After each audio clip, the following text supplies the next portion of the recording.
de la Mare about a haunted cathedral called All Hallows.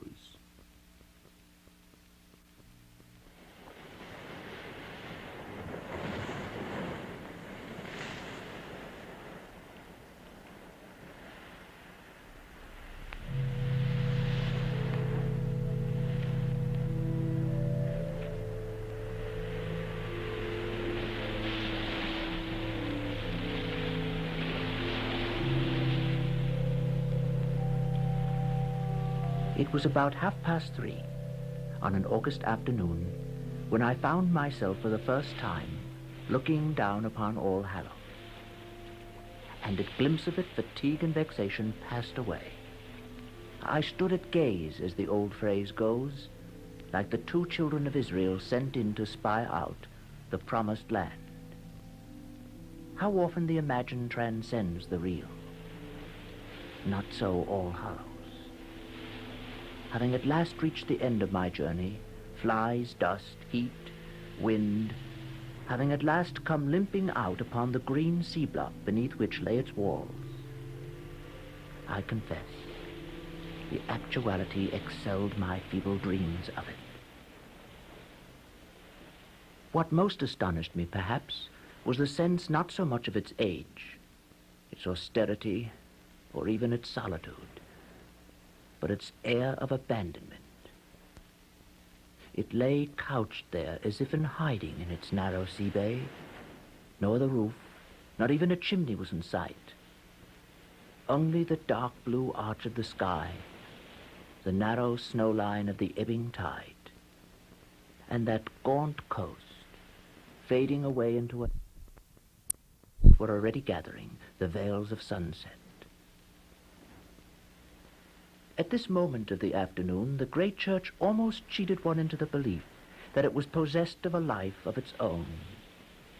It lay like some half-fossilized monster that might at any moment stir and waken. Walls so ancient and so sparsely adorned and decorated could not but be inhospitable in effect. From my vantage place on the hill that dominates it, I continued for a while to watch All Hallows, to spy upon it. Those gigantic statues which flank the base of the unfinished tower. Images of angels and of saints, as I had learned of old from my guidebook.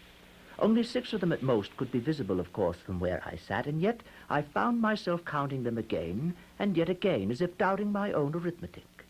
My first impression had been that there were 7 in view. But then the lights even of day may be deceitful, and fantasy plays strange tricks with one's eyes. In the midst of my prolonged scrutiny, the hypnotic air, the heat, must suddenly have overcome me. I fell asleep up there in my grove's scanty shade, and remained asleep long enough to dream an immense panoramic dream. On waking, I could recall only the faintest vestiges of it, and found that the hand of my watch had crept on. It was 8 minutes past 4. I scrambled up, numbed and inert with that peculiar sense of panic that sometimes follows an uneasy sleep. What folly to have been frittering time away within sight of my goal at an hour when no doubt the cathedral would soon be closed to visitors and abandoned for the night to its own secret ruminations. I hastened down the steep incline of the hill, and once more came within sight of the sea. A sea so near that I could hear its enormous sallies and murmurings. Indeed, I had not realized till that moment how closely the great western doors of the cathedral abutted on the beach.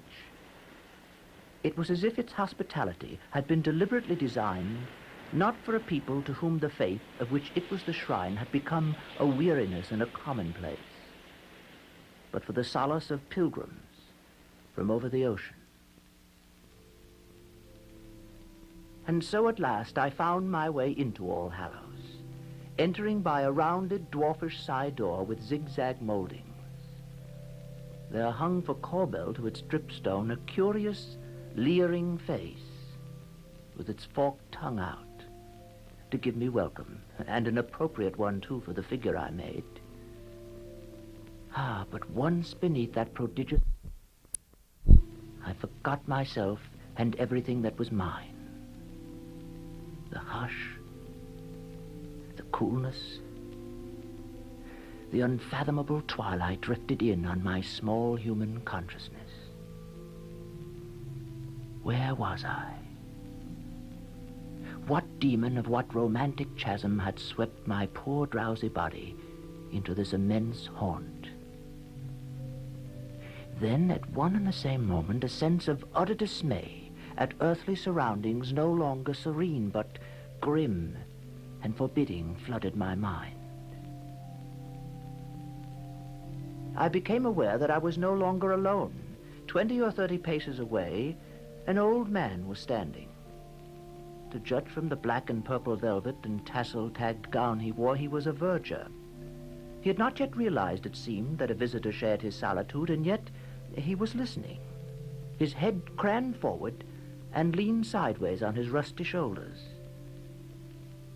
As I steadily watched him, he raised his eyes and with a peculiar stealthy deliberation scanned the complete upper regions of the northern transept. Not the faintest rumor of any sound that may have attracted his attention reached me. He continued so long in the same position that at last I determined to break in on his reverie. At the sound of my footsteps, his head sunk cautiously back upon his shoulders. I must apologize for the lateness of my arrival. It's been a far walk from town. Until I caught sight of you, I hadn't ventured very far inside the cathedral. Otherwise, I might have found myself a prisoner for the night. It must be dark in here when there is no moon. Aye. As a matter of fact, sir, the cathedral is closed to visitors at 4. At such times, that is, when there is no afternoon service. Services are not as frequent as they were, but visitors are rare too. I thought perhaps I might be able to find a room for the night and really explore the cathedral tomorrow morning. It was a tiring journey. It is a fatiguing journey, sir, taken on foot. Carriage parties occasionally make their way here, but not so much as once. We are far too out of the hurly-burly to be much intruded on. Not that them who come to make their worship here are intruders, far from it, but most that come are mere sightseers. And the fewer of them, I say, in the circumstances, the better. Well, I cannot claim to be a regular churchgoer. I am myself a mere sightseer. And yet, even to sit here for a few minutes is to be reconciled. Reconciled, sir. I can well imagine it after that journey on a day such as this. But to live here is another matter. Yes, I can imagine it's desolate enough here in the winter. Aye, we have our storms, sir, the bad and the good. And our position is specially prolific of what they call sea fog. Comes driving in from the sea for days and nights together. Gale and mist, so that you can scarcely see your open hand in front of your eyes, even in broad daylight. And the noise of it, sir, the noise of it, sweeping across overhead in that woolliness of mist. If you take me, it is most peculiar. Shocking to a stranger. No, sir, we are left pretty much to ourselves when the fine weather birds are flown. Well, I don't want to detain you at this late hour, but you were saying that services are infrequent now. Why is that? Pray don't think of keeping me, sir. It's a part of my duties. You may have seen something that appeared in the newspapers not many months ago. We lost our dean, Dean Pomfrey, last November. To all intents and purposes, I mean, and his office has not yet been filled. Ah, they are greedy monsters, those newspapers. No respect, no discretion, no decency in my view. And they copy each other like cats in a chorus.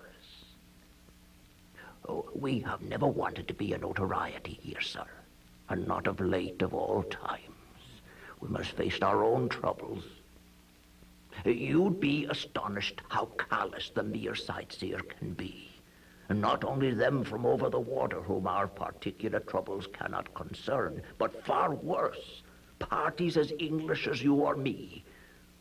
They ask you questions you wouldn't believe possible in a civilized country. Not that they care what becomes of us, not one iota, sir. We talk of them, masked up inquisitors in olden times. Now, but there's many a human being in our own would enjoy seeing a fellow creature on the rack if he could get the opportunity. It's a heartless age, sir. A heartless age. But would you care to see any particular part of the building? The light is smalling, but still, if we keep to the ground level, there'll be a few minutes to spare. And we shall not be interrupted if we go quietly on our way. For a moment, the referent saluted me. I could only thank him for the suggestion, and once more beg him not to put himself to any inconvenience. He led me off gently down the aisle, once more coming to a standstill beneath the roof of the tower. I had no personal acquaintance with Dr. Pomfrey, but I had read of his illness in the newspapers. Isn't he the author of The Church and the Folk? If so, he must have been an exceedingly learned and delightful man. Aye, sir, aye. You may well say it. A saint if ever there was one. But it's worse than illness, sir. It's oblivion. Our dean, sir, was a man who was all things to all men. No pride of place, no vauntingness. None of that apron and garter high and mightiness whatsoever, sir. And then that. And to come on us without warning. Or at least without warning that could be taken as such. I followed his eyes into the darkening, stony spaces above us. A light like tarnished silver lay over the soundless vaultings.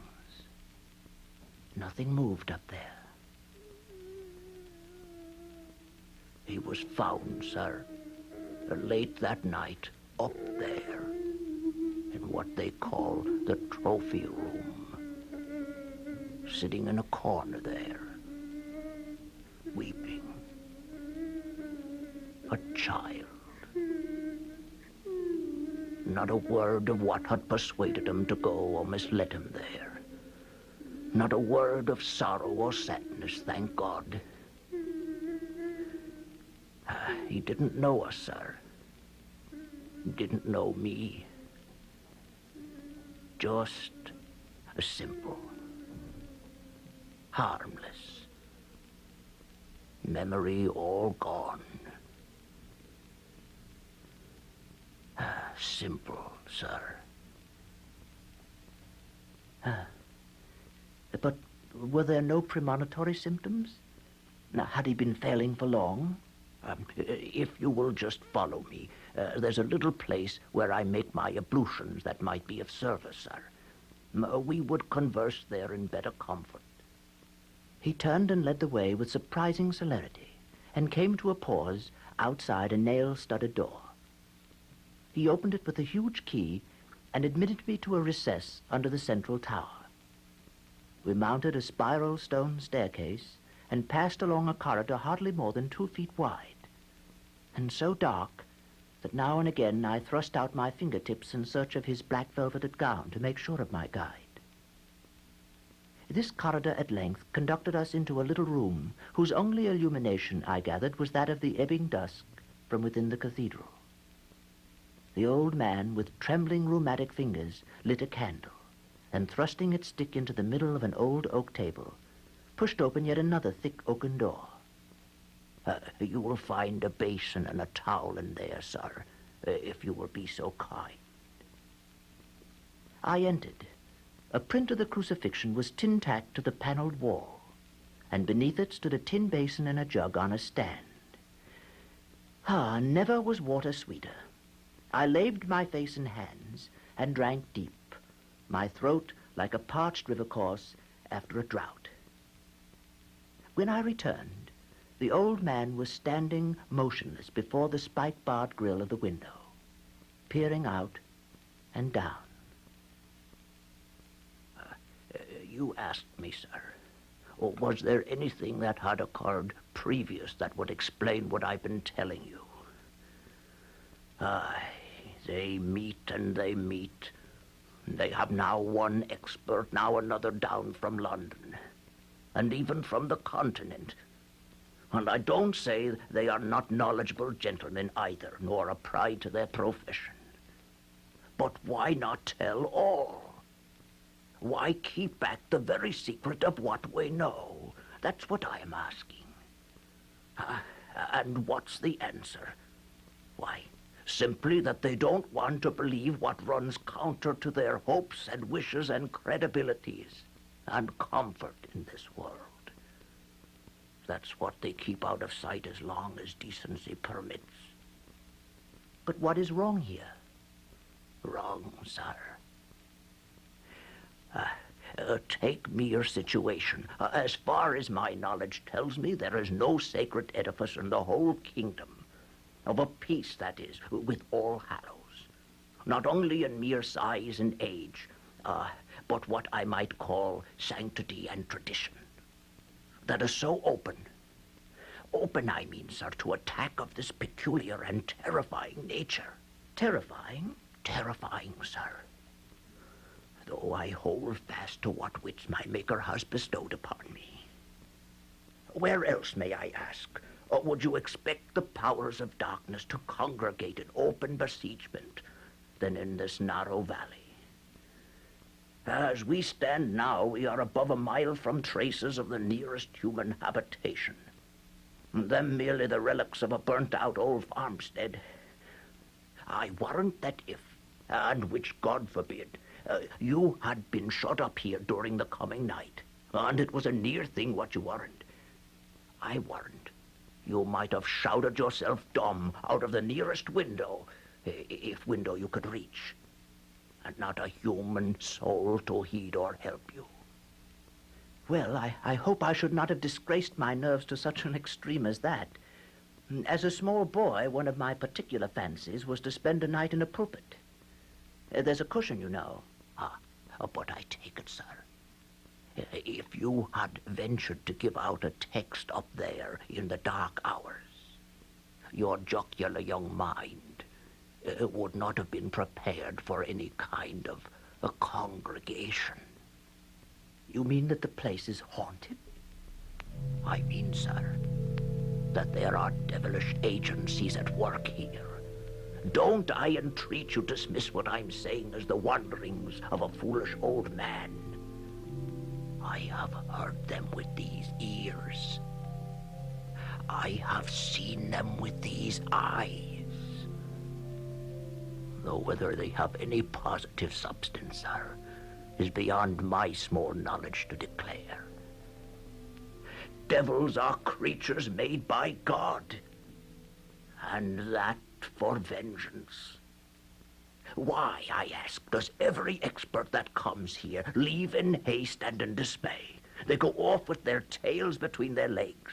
They see, they grope in, but they don't believe. They invent reasons, and they hasten to leave us. Why?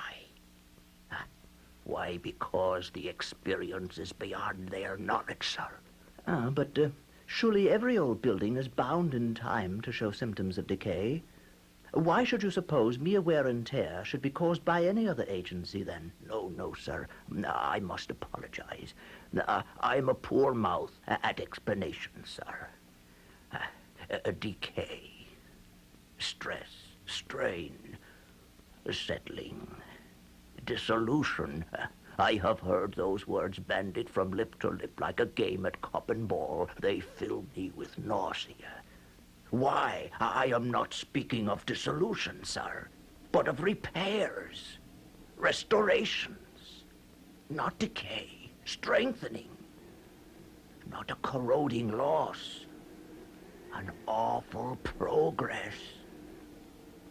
I could show you places where stones, lately as rotten as pumice and as fretted as a sponge, have been replaced by others fresh quarried, and nothing of their kind within 20 miles. There are spots where massive blocks, a yard or more square, have been pushed into place by sheer force. All Hallows is safer at this moment than it has been for 300 years. But if you ask me, for what purposes such doings are afoot, I have no answer. None.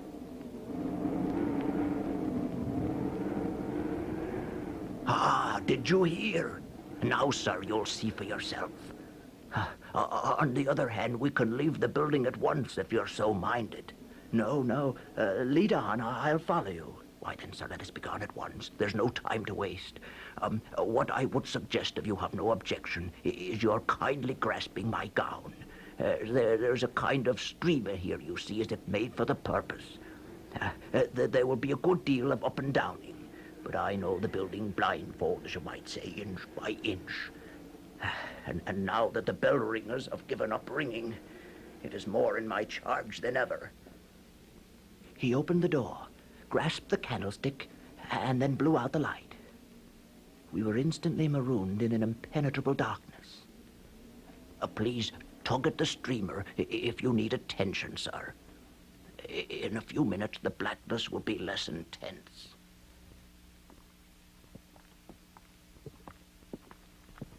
I have endured too often the nightmare of being lost and abandoned in the stony bowels of some strange and prodigious building to take such an adventure lightly. I clung, I confess, desperately tight to my lifeline, and we groped forward. I found myself steadily ascending, and then in a while feeling my way down flights of hollowly worn stone steps, and anon brushing along a gallery staircase so narrow that my shoulders all but touched the walls on either side. In spite of the sepulchral chill in these bowels of the cathedral, I was soon suffocatingly hot, and the effort to see became intolerably fatiguing. Once, to recover our breath, we paused opposite a slit in the thickness of the masonry, at which to breathe the tepid sweetness of the outer air. It was faint with the scent of wildflowers and the cool of the sea. We then turned inward once more, ascending yet another spiral staircase. And now the intense darkness had thinned a little, the groined roof above us becoming faintly discernible. Dead still here, sir. If you please, dead still here. There's a drop of some 60 or 70 feet a few paces on.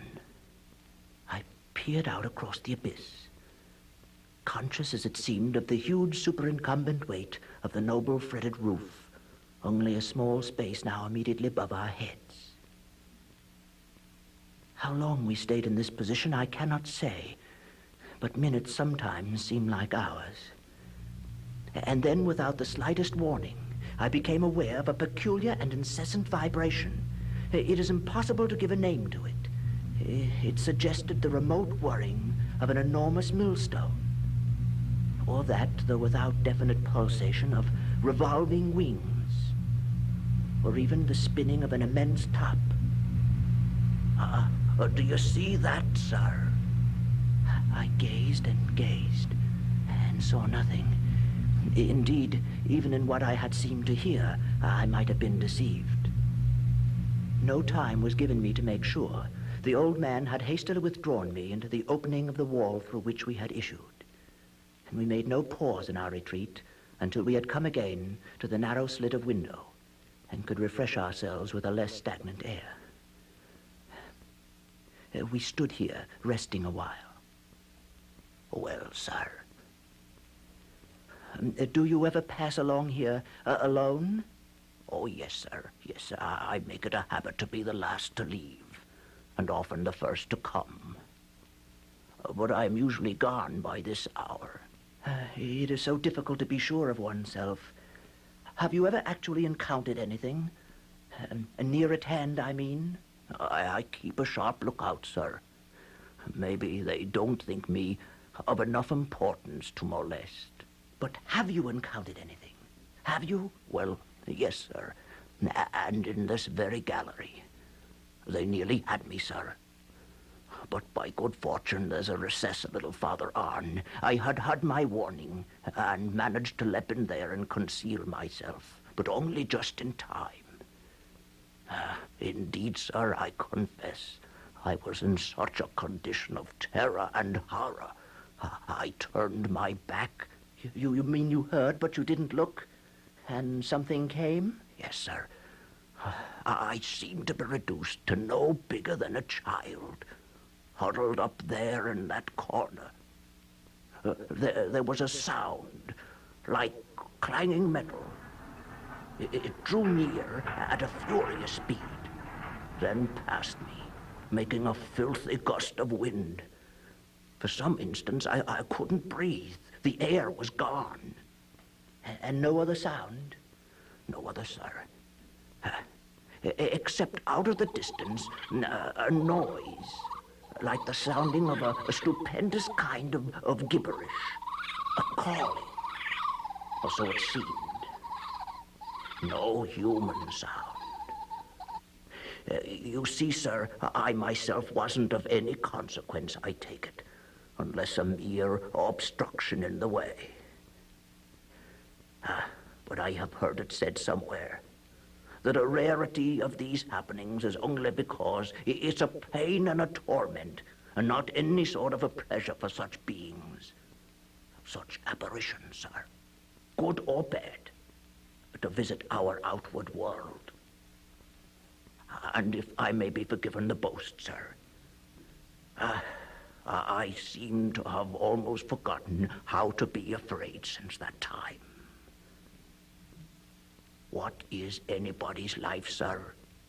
Come past the gaiety of youth, but marking time. Did you hear anything then, sir?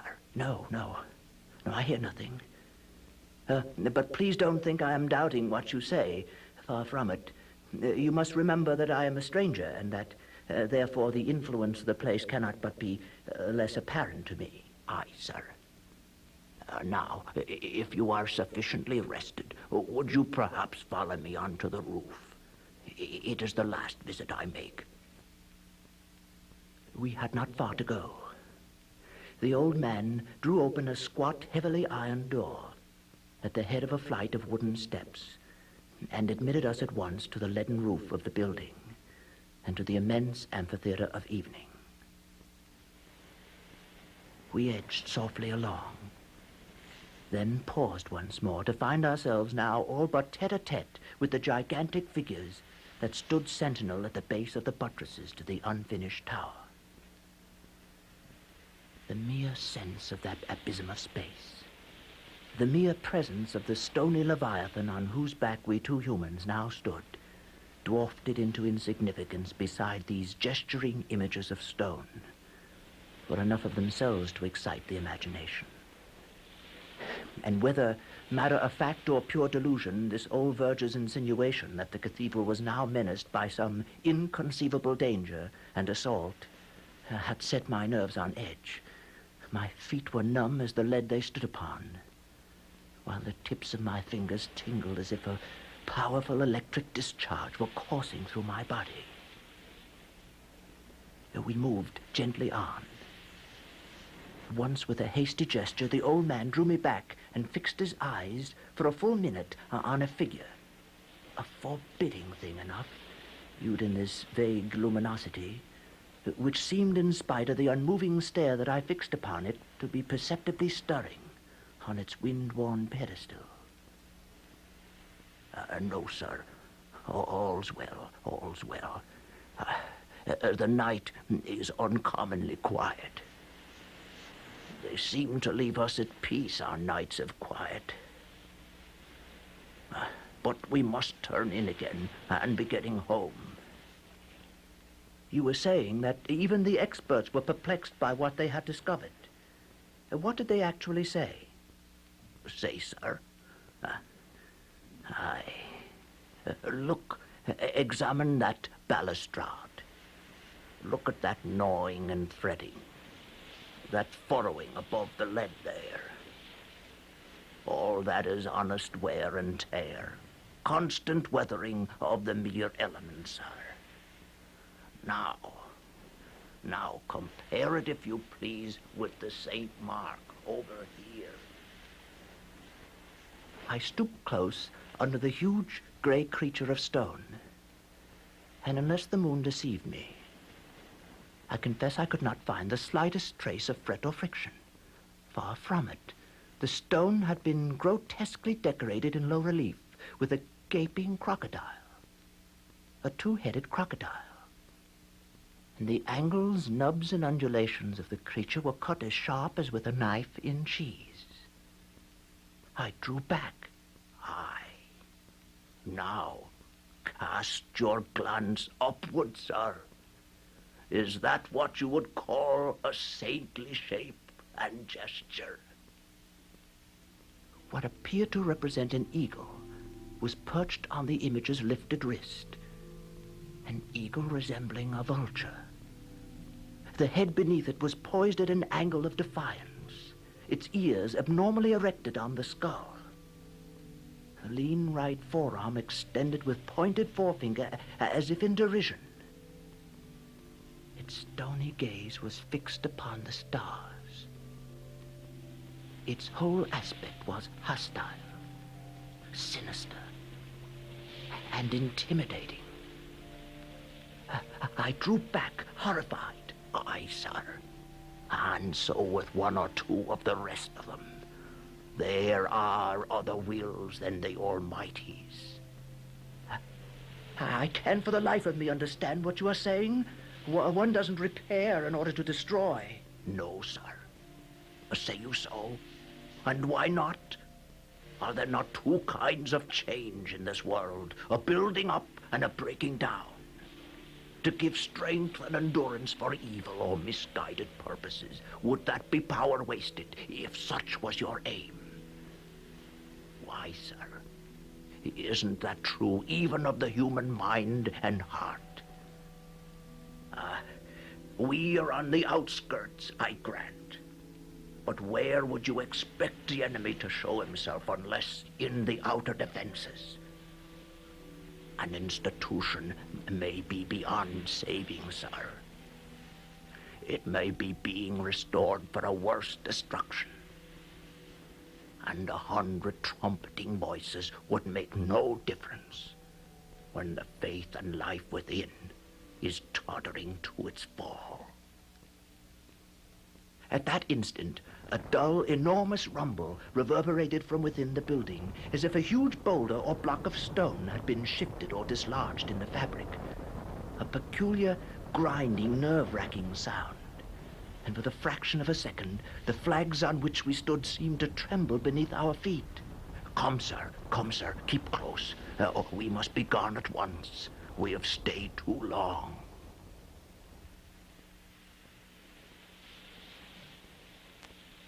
We emerged into the night at last without mishap. The little western door, above which the grinning head had welcomed me on my arrival, admitted us to terra firma again, and we made our way up a deep sandy bank. We turned when we reached the summit and looked back. All Hallows, vague and enormous, lay beneath us in its hallow, resembling some natural prehistoric outcrop of that sea-worn, rock-bound coast, but strangely human and saturnine. You'll forgive me, sir, for mentioning it, but I make it a rule, as far as possible, to leave all my troubles and misgivings outside when I come home. My daughter is a widow, not long in that sad condition. so I keep as happy a face as I can on things. On my way to bed that night, the old man led me in on tiptoe to show me his grandson. He was of that fairness which almost suggests the unreal. He had flung back his bedclothes, as if innocence in this world needed no covering or defense, and lay at ease, the dews of sleep on lip, cheek, and forehead. He was breathing so quietly that not the least movement was perceptible. The lovely thing. Where is he now, I wonder? And from out of the distance there came the first prolonged whisper of a wind from over the sea. It was 11 by my watch. The storm, after the long heat of the day, seemed to be drifting inland. But All Hallows, apparently, had forgotten to wind its clock.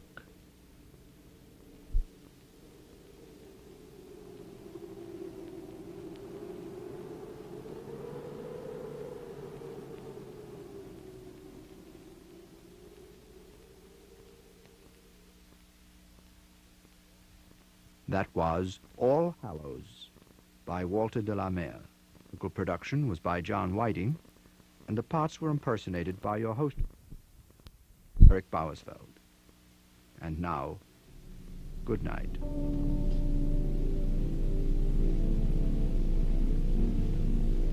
KBFK, Los Angeles.